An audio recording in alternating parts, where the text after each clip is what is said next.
Episode 51 na tayo mga kapuso na magandang dilag, September 5, 2023, araw ng Martes. Tinanong nga ni Gigi kay Attorney Eric kung papaano niya nahanap si Nanay Luisa niya.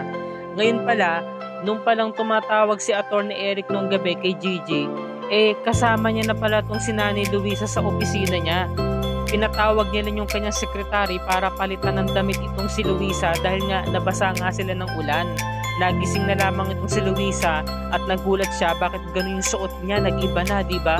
So nagtugma lahat kasi sabi nga ni Luisa, "Attorney, gusto ko nung umuwi, iuwi mo na ako." Sabi naman ni Attorney, "Sino po ba yung kasama niyo sa bahay?" "Si Gigi, nakatira kami ngayon doon sa may mansyon." O matik na, alam niya na, diba? Kay Ma'am Sophia Robles siya nakatira.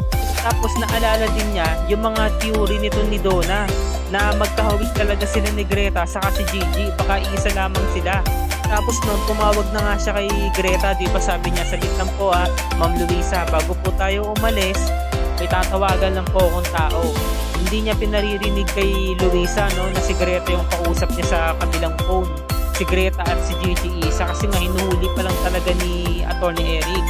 Tapos noon, napagtanto niya na dahil nga kumakayakap nga talaga tong si Gigi, sobra sa nanay niya. Sabi naman ni Gigi, edi wow, edi bigyan ng jacket yan, sabi niya, nahuli niya. So sabi naman ni Attorney Eric, pinagmukha mo akong tanga, Gigi. Ang tagal-tagal ko kayo hinahanap ni Ma'am Luisa ng nanay mo. Tapos ngayon, hindi mo man lang pinag-alam sa akin na buhay pala kayo. Nandito lang pala kayo. Matagal-tagal na rin kitang kilala pero hindi mo inamin sa akin na ikaw si Gigi. Ano ba talagang ginagawa niyo sa akin, ha? Sa tingin mo ba makakaabala ako sa buhay mo o sa tingin mo wala akong magagawang tulong?" Sabi naman ni Gigi, hindi naman sa ganun, Attorney. Ayaw lang kitang madamay.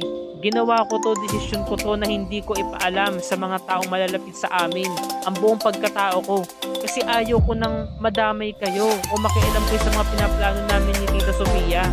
At ayoko ring masira ang mga pinaplano namin kasi may mga balak kami para pabagsakin ng Elite Squad. Kaya kung maaari na wag mo na akong pakialaman, hayaan mo na ako. Talagang nakipagtalo si Attorney Eric na sabi niya, So hindi pa pala ito alam ng nanay mo, ni Ma'am Luisa. Sabi niya, alam mo hindi mo naman pwedeng gawin yan eh. Malalakas at matitindi yung mga kalaban mo. Hayaan mong batas ang gumawa niyan. Batas? Bakit? Nung pinatay pa kami ni nanay, nagsumbong ako sa mga pulis, di ba may nagawa ba mga pulis? Wala. Hindi nila ako pinaniwalaan. Pinagmukha nila akong baliw noon. O nung namatay yung anak ni Tita Sofia, si Bella, nagsumbong siya sa mga pulis, humingi sa mga otoridad ng matulong. May nagawa ba? Wala. Walang mapupunta yung batas mo. Yung mga pinaniniwalaan mong batas-batas na yan, walang magagawa yan. Bakit meron bang mahahanap na hustisya yan? Kaya hayaan mo na kami. Kailangan namin tong gawin kasi kailangan namin gumante. So sabi naman ni Eric, kung ganon isusumbong kita kay Ma'am Luisa. Sakit lang, Eric. Sige na, hayaan mo na to sa akin. Ibalato mo na to. Pasensya ka na. Sana naman unawaan mo ko. Kung maaari lang, magkampihan tayo. Tulungan mo na lang ako. Sige na. Talagang nakiusap si Gigi, Samantala, kinabukasan, umaga na umuwi itong si Magnus. Tinanong siya ni Riley, sabi niya, "Saan ka nang galing?" "Tumawag ako sa munisipyo at sabi ng sekretary mo kagabi ka pa raw nag-out." "O, saan ka nang galing?" Sabi, "Pwede ba huwag kang mag-snag ngayon, Riley? Pagod ako. Alam mo, hindi ako magtatanong sa'yo kung sinasagot mo lang yung mga text and phone calls ko sa'yo. Pwede ba, Riley, huwag ka nang magtatanong? Alam ko naman nasa babae ka nagpunta. Alam mo ito lang masasabi ko sa'yo, kapag nakilala ko sino yung babae mo, isirain ko siya." Sabi naman ni Magnus, "Sige, subukan mo lang. Dahil kapag ginawa mo yan sa akin, hihiwalayan talaga kita." Binalaan niya, Samantalang ito, nagkakaroon ng bonding moment sina Luisa sa si Attorney Eric. Kinausap siya ng doktora niya, sabi naman ni doktora, "Alam mo, okay naman si Attorney Eric eh. Okay naman siya para maging bisita. Diba, naalala mo yung mga payo ko sa'yo? Kailangan napapalibutan ng mga tao nga masiyahin at mapagkakatiwalaan itong nanay mo para manumbalik yung mga kasiglahan ng kanyang pangangatawan at manumbalik din yung mga good memories niya. Sabi naman ni Gigi, no, so dapat pala maging jolly tayo at saka iwas siya sa mga tsaka.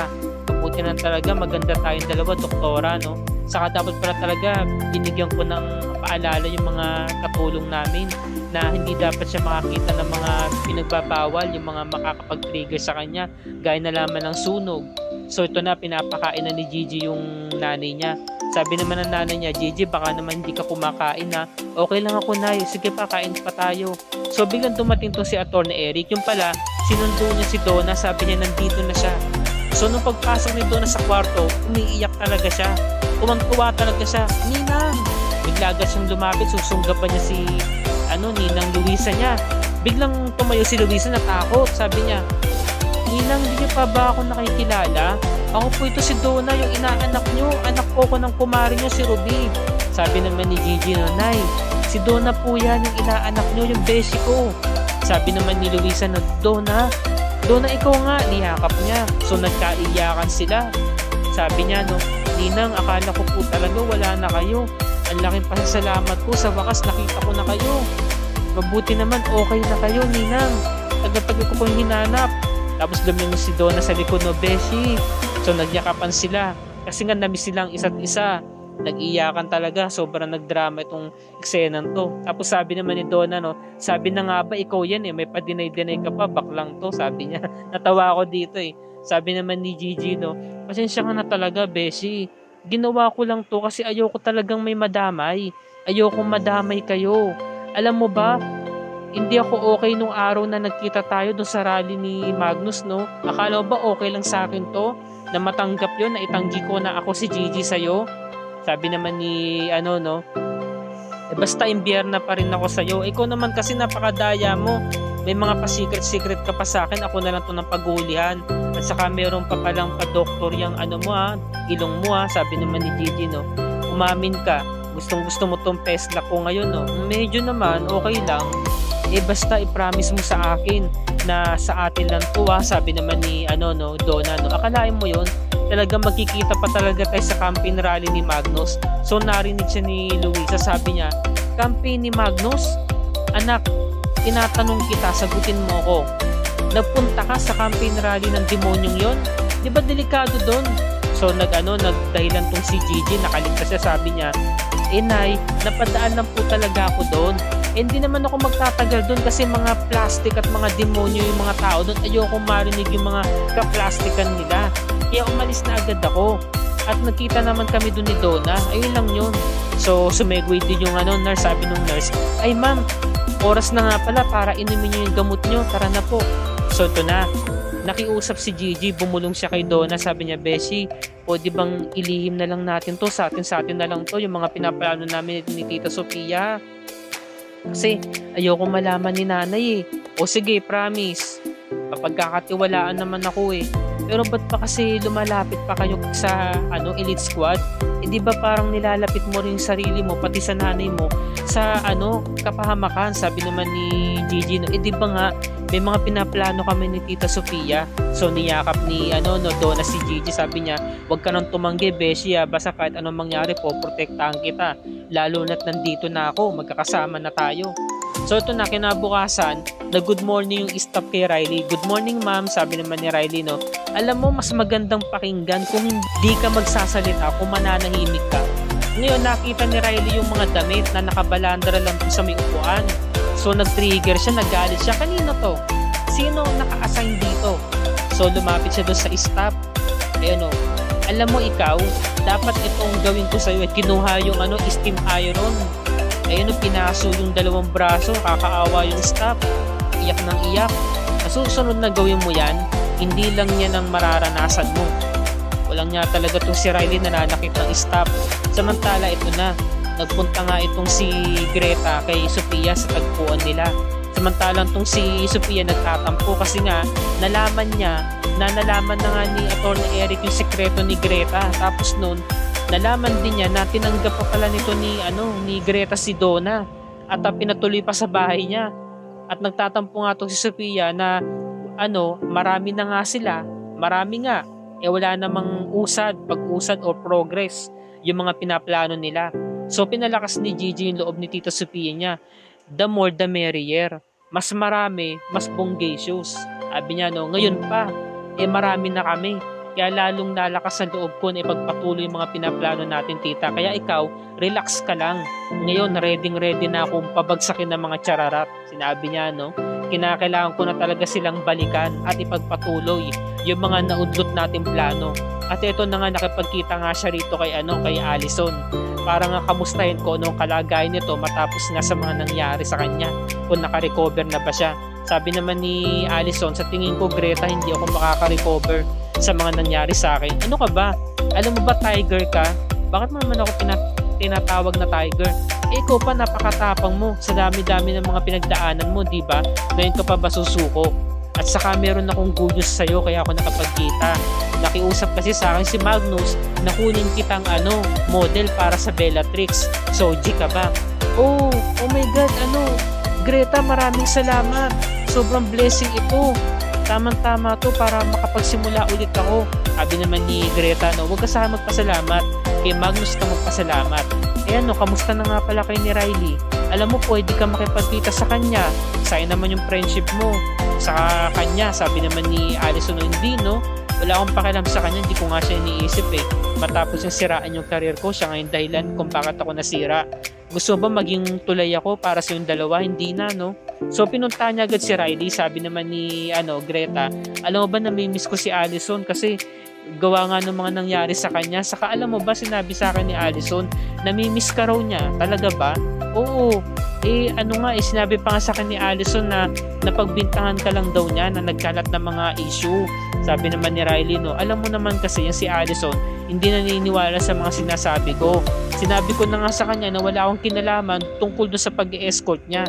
So bigla na antala yung pag-uusap nilang dalawa ni Riley sa ni Greta nang dumating si Magnus.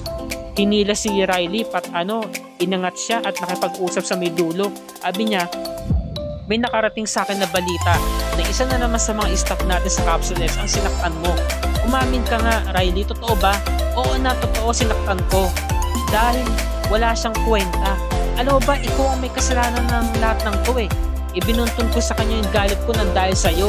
Tawag ako ng tawag sa'yo, hindi mo naman sinasagot. So nagalit si Magnus, sabi niya, ngayon mo pa talaga to ginawa? Nalalapit na yung eleksyon. Masisira ako sa mga tao. Kung sasaktan niya, hasampalin niya si Riley, no? Buti inawat ni Greta. Tumayo agad si Greta, sabi ni Greta, tama na Magnus, tama na. So dito na po nagtatapos ang review and recap para sa araw na ito, mga kapuso. Bukas, araw na Miyerkules, September 6, Team Riley ba kayo or Team Allison? Gumawa nga ng tulay itong si Greta, no, para pagtagpuin yung dating magkaibigan na ngayon magkaaway na. Ngunit hindi nakapagpigil itong si Allison kasi nga sobrang sakit nang nangyari sa kanya. Pinaniniwalaan niya na si Riley ang dahilan kung bakit siya nasira sa publiko. Binuhusan niya sa mukha si Riley, no? Ngunit si Riley ang nagwagi kasi nga matangkad to malaking babae So kakuntsaba na ni Greta si Donna, yung best friend niya. Kaya nakakatuwa talaga, di ba? Yung mga plano ni Greta, kasama niya na si Donna sa mga kalokohan niya. At syempre, nakikipagplastikan tong si Greta. Sinasabi niya na, alam mo ba, Team Riley ako, kaya idol kita Tapos pagdating naman kay Allison, no, alam mo ba, Team Allison talaga ako So ito yung question, di ba? Kino-question siya ni Blair, itong si Riley. Sabi niya, sa tingin mo, kung talagang kaibigan mo yung si Greta, bakit niya ginawang model si Allison sa Bellatrix? No? So napapaisip ngayon si Riley. So dito natin malalaman ang sunod na mangyayari, mga kapuso. Kaya wag natin palalagpasin ang episode 52 ng Magandang Dilag, araw ng Miyerkules, September 6, 2023. At dito na po nagtatapos ang review and recap para sa araw na to.